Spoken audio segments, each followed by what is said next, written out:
ఒక అందమైన పట్టణం ఉంది. ఆ పట్టణంలో లింగయ్య అనే ఒక చేపల వ్యాపారి తన కుటుంబంతో జీవనం సాగిస్తూ ఉండేవాడు. లింగయ్యకు అర్జున్ అనే కుమారుడు ఉన్నాడు.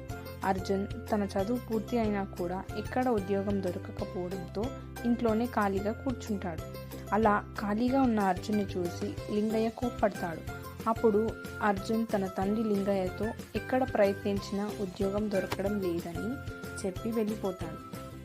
కొద్ది సమయం తర్వాత లింగయ్య అర్జున్ దగ్గరికి వెళ్ళి ఇలా అంటాడు, నీకు ఉద్యోగం దొరికే వరకు నాకు చేపల వ్యాపారంలో సాయంగా ఉండు అని లింగయ్య అర్జున్తో అంటాడు. అర్జున్ తనలో తాను బాధపడుతూ తన తండ్రి సైకిల్ దగ్గరికి వెళ్ళి సైకిల్ని శుభ్రం చేస్తూ దీనంగా ఉంటాడు.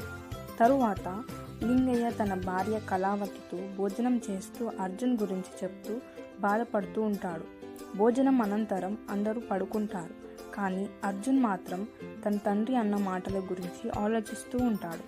మరుసటి రోజు అర్జున్ ఉదయాన్నే స్నానం చేసి తన తండ్రి దగ్గరికి వెళ్ళి చేపల గురించి తెలుసుకుని బజారుకు వెళ్ళి చేపల్ని కొనుక్కొని వస్తాడు.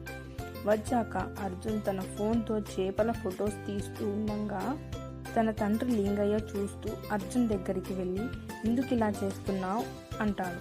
అప్పుడు అర్జున్ చేపల ఫొటోస్ ఆన్లైన్లో పెడుతూ ఇలా అంటాడు, నాన్న మీరు బయట బజార్లో చేపల్ని అమ్మండి, నేను ఆన్లైన్లో పెట్టి ఆర్డర్స్ తీసుకుంటూ ఆర్డర్స్ వచ్చినవి డెలివరీ చేస్తూ ఉంటాను అని తన తండ్రితో అంటాడు.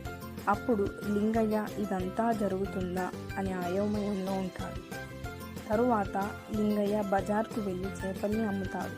అర్జున్ ఆన్లైన్ ఆర్డర్స్ డెలివర్ చేస్తూ ఉంటాడు. ఇలా కొన్ని రోజుల తర్వాత లింగయ్య కుటుంబం ఉన్నత స్థాయికి చేరుకొని